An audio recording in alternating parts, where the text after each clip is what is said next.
2014 ముందు కాపులకు అన్ని హామీలు ఆయన ఇవ్వకపోయినా కూడా అప్పుడు గెలిచి ఉండేవాడు. ఎందుకంటే చంద్రబాబు ఈజ్ అన్ అడ్మినిస్ట్రేటర్, అతను కావాలి అని ప్రజలంతా అనుకున్నారు. కానీ ఆయన ఇంకా ఏ కొత్త హామీ ఇస్తే ఓట్లు అదనంగా వస్తాయని ఆలోచించారు. కానీ నేను అడ్మినిస్ట్రేటర్ కాబట్టి ప్రజలంతా కోరుకుంటున్నారు కాబట్టి మనకేం టెన్షన్ లేదని ఆయన ఏమో అనుకోలే. నువ్వు ఒకటి గుర్తుపెట్టుకో, మనం ఒక రాజకీయాలు ఉన్నాం, రాజకీయాలు ఏ ప్రిన్సిపల్స్ అనిపిస్తున్నాం, దాన్ని అమలు చేస్తున్నాం. ప్రజలు ఆమోదిస్తే ఒకటి అధికారం ఉంటాం, లేకపోతే పోతాం. అనుకున్న వాళ్ళకి ఏం ప్రాబ్లం ఉండదు, అనవసరం హామీని ఇవ్వరు. వీళ్ళకేంటంటే ఈ పదవి లేకపోతే నేను బతకలేదు. మన అందులో ముఖ్యంగా ప్రాంతీయ పార్టీలు ఎట్లుంటాయంటే, ముందర నేను బాగుండాలి, తర్వాత నా కుటుంబం బాగుండాలి, తర్వాత రాష్ట్రం బాగుండాలి, తర్వాత దేశ సంగతి చూసుకోవచ్చు. That is the main fundamental principles for the regional parties. Jammu Kashmir నుంచి తమిళనాడు చూసుకో, వాడు ముఖ్యమంత్రి ఉంటాడు. కేరళ ఏముంది? కేరళ అట్లాంటివి లేవు కదా. వాళ్ళు ముఖ్యమంత్రి ఉంటాడు, అంటే వాళ్ళు కొడుకు ఉంటాడు, వాళ్ళ కూతురు ఉంటుంది, వాళ్ళ కోడలు ఉంటుంది. జమ్మూ కాశ్మీర్లో ఎవరు వచ్చారంటే మళ్ళీ తర్వాత ముఖ్యమంత్రిగా, ఆ తర్వాత మళ్ళీ వరుసపెట్టి ఉత్తరప్రదేశ్ ఎవరు వచ్చారు, బీహార్లో ఎవరు వచ్చారు, తమిళనాడులో ఎవరు వచ్చారు, ఏపీలో ఎవరు వచ్చారు అంటే ఇవన్నీ వాళ్ళ కుటుంబం రీత్యా చూసుకునే ప్రాపర్టీ కాబట్టి బై హుక్ వరకు నేను గెలవాలి అని కూర్చుంటారు. మాలాంటి వాడు సమయం ప్రిన్సిపల్గా అప్లై చేసినాం, వస్తే నేను పరిపాలిస్తాను, లేకుండా దాన్ని బట్టి ప్రజలు కూర్చుంటూ ఉంటాం.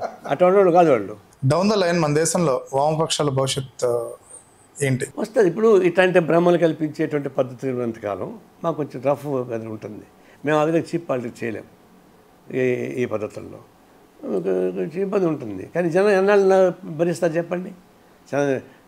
జగన్మోహన్ రెడ్డి ఇంత చేసినా భరించలేకపోయారే, ఎన్నాళ్ళు మోసాలు భరిస్తారు? మోడీ వేసిన వేషాలు ప్రపంచంలో ఎవరు వేయలేదు. ఆయన ప్రధానమంత్రిగా భారతదేశంలో ఆయన వేసిన వేషాలు, ఆయన దిగజారినంటే పద్ధతుల్లో ఇంతవరకు ఎవరు ఏ ప్రధాని చేయలేదు. చేశాడు. ఎందుకు చేశాడు? ఆయన అయిపోతుంది, భ్రమలు తొలగిపోతున్నాయి, ప్రజలు తొలుగుతాయి. తొలిగినప్పుడు కమ్యూనిస్టులే ప్రజలకి ఆశాజ్యోతి కనిపిస్తారు. అదే భవిష్యత్తు మాత్రం డెఫినెట్గా కమ్యూనిస్టులు ఉండేటువంటి ప్రాముఖ్యత ఉంటుంది, తప్పిపోదు. ఈ పార్లమెంట్లో లోకసభలో ఇప్పుడు ఎన్నికైన లోకసభలో మీకు మీ దాయాదులకి కలిపి ఎన్ని సీట్లు ఉన్నాయి? మేమంతా 8 దాకా వచ్చాం కదా. ఇప్పుడు మాకు 2, సిపిఎంకి 4, సిపిఎంఎల్కి 2. ఏంటి మీరు చేయగలిగింది 8 సీట్లు పెట్టుకుని? వాగడమే, లోపల వాగుతాం, బయట కొట్లాడతాం, ఇంకేం చేస్తాను. అలానే కాదు, రాజకీయాలపైన ఎత్తుకు పై ఎత్తు ఉండాలి. వాళ్ళు ఏ డైరెక్షన్లో వస్తున్నారో వాళ్ళకి మనకు ఖచ్చితంగా. అదే ఇప్పుడు మేము లోపల ఏం చేస్తాము, వాళ్ళు ఏదైనా పాలసీ పెడతారు, పాలసీ ఉన్న బాగోగులు చెప్తాము, పాలసీ బాగుంటే వెల్కమ్ చెప్తాము, ఫైట్ చేస్తాం, ఆడ ఎక్స్ప్లెయిన్ చేస్తాం, బయటకు వచ్చి. నేను చెప్పేది ఏంటంటే how strong is your voice at national? తేడా ఉంటుంది. ఎందుకంటే మాకు 60 మంది ఉన్నప్పుడు గవర్నమెంట్ని ఫామ్ చేయగలిగాం. యూపీఏ గవర్నమెంట్ని శిల్పిలాగా ఉన్నాం. ఆ తర్వాత 10 ఏళ్ళు 15 ఏళ్ళు ఉంటే పాలసీ మీద ఇంప్రెస్ చేయగలం. ఇప్పుడు 1 2 ఉంటే మా పాలసీ. ఇంకొకటి, ఒకప్పుడు 100 రోజుల పాటు కంపల్సరీగా మీటింగ్ జరగాల. ఇప్పుడు ఎలా జరుగుతాయి? ఎక్కడ అసెంబ్లీ కానీ పార్లమెంట్ కానీ జరగడం లేదు. అందువల్ల చట్టసభలు సరిగ్గా జరగడం వల్ల ఆ చట్టసభ మేము 1 2 ఒక పాలసీ వస్తే ఒక 2 నిమిషాలు ఇస్తారు, మాట్లాడతారు, అంతమంది చేయడం లేదు. బయట మా ఉద్యమం సాగించుకోవాల్సింది. రిప్రజెంటేషన్ వాయిస్ కోసం చట్టసభలు, పోరాటానికంటే బయటే. అప్పుడు మీరు మేము చేయాల్సింది ఏంటంటే, ఈ గవర్నమెంట్ ఏం అనుసరిస్తూ ఉంది, ఎటువైపు ప్రయాణం సాగిస్తుంది, మేమేం చేయాలి, ఎలాంటి ఉద్యమాలు సాగిస్తుంది, అది మేము చేసుకోవాలి. ఈ ప్రభుత్వం ఎంతకాలం ఉంటుందని మోడీది ఈసారి 5 years గతంలో లాగా 2014 అట్ట చెప్పలేము. ఇప్పుడు గవర్నమెంట్ ఎప్పుడు పడిపోతుంది? వాళ్ళు అనుకున్న పద్ధతుల్లో పాలసీ కాకుండా లక్ష్మణ్ రేఖను దాటి చెడు పనులు చేసేప్పుడు గవర్నమెంట్ పడిపోతుంది. వాళ్ళు అనుకున్న పద్ధతి చేయగలిగితే ఏం కానే కాదు. ఇప్పుడు అత్యుత్తమైన గవర్నమెంటు కాంగ్రెస్ పార్టీతో కలిసి ఉన్నాము, 5 ఏళ్ళు బట్టి సజావుగా జరిగింది కదా, ఏమి రాలే. అంటే వెస్టర్న్ ఇంట్రెస్ట్ వచ్చి ఏ ఒక్కళ్ళకైనా సరే, ఫ్రంట్లో ఉండే వాళ్ళకి ఒక్కడికైనా వెస్టర్న్ ఇంట్రెస్ట్ వచ్చి చేస్తే అప్పుడు ప్రాబ్లం ఉంటుంది.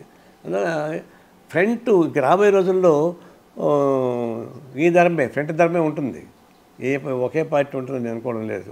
పొత్తు ధర్మాలు ఉంటాయి. పొత్తు ధర్మం పాటించేంతకాలం ఏం కాదు, పొత్తు ధర్మం పాటించకపోతే ప్రాబ్లం వస్తుంది. ఒడిశాలో గవర్నమెంట్ ఫామ్ చేసే స్థాయి, ఆ పవర్ని తెచ్చుకున్న బీజేపీ కేరళలో కూడా అకౌంట్ ఓపెన్ చేసింది లోక్సభలో. సో దీనివల్ల వామపక్ష పార్టీలకి ఏమన్నా? ఒరిస్సా మోడీ ఎంత బిలో ది బెల్ట్ కొడతాడో ఒక ఎగ్జాంపుల్ చెప్తా. మోడీ ముందర నవీన్ పట్నాయక్ మోడీ ఇద్దరు కలిసి మాట్లాడుకున్నారు.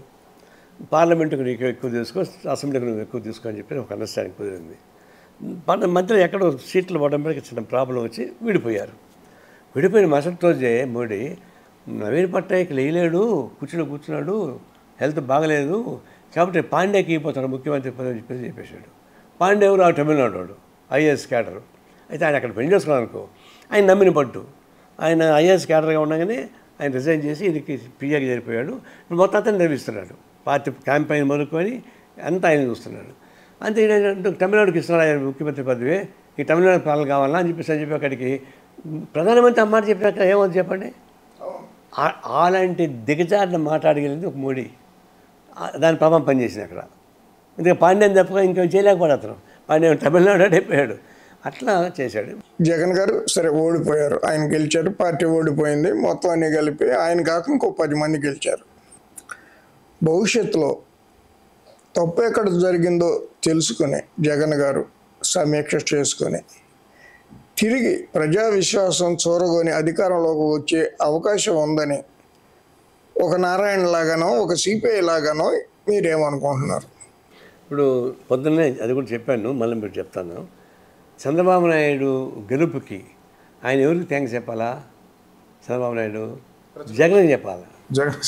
జగన్ చెప్పాలి. ఎందుకంటే జగన్ ఎంతో కష్టపడి ఈ గ్రౌండ్ పేపర్ చేసి ఇచ్చాడు, చేతికి ఇచ్చాడు అని అది చెప్పాను. నేను అది చెప్పాను, జగన్ ఇంటికి పోయి థ్యాంక్స్ చెప్పి అయిపోయి నువ్వు కష్టపడి ఏమని చేశాడని. అందువల్ల ఇప్పుడు ఈయన చేసిన పనులు చూశాక ఇప్పుడు భవిష్యత్తులో చంద్రబాబు నాయుడు కూడా అదే పనులు చేశాడు అనుకో, దాని అడ్వాంటేజ్ తీసుకుంటాడు జగన్. లేదు జాగ్రత్తగా చేశాడు అనుకో, అడ్వాంటేజ్ తీసుకోలేడు. అందువల్ల జగన్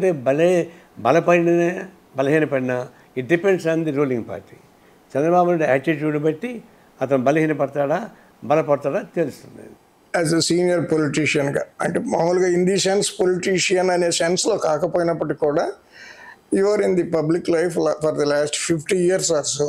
చంద్రబాబు గారికి 4వసారి ఆయన ముఖ్యమంత్రి అయిన సందర్భంలో, అవబోతున్న సందర్భంలో ఆయనకు మీరు చెప్పే సూచనలు కానీ, జాగ్రత్తలు కానీ, సలహాలు కానీ ఏమైనా ఉన్నాయా?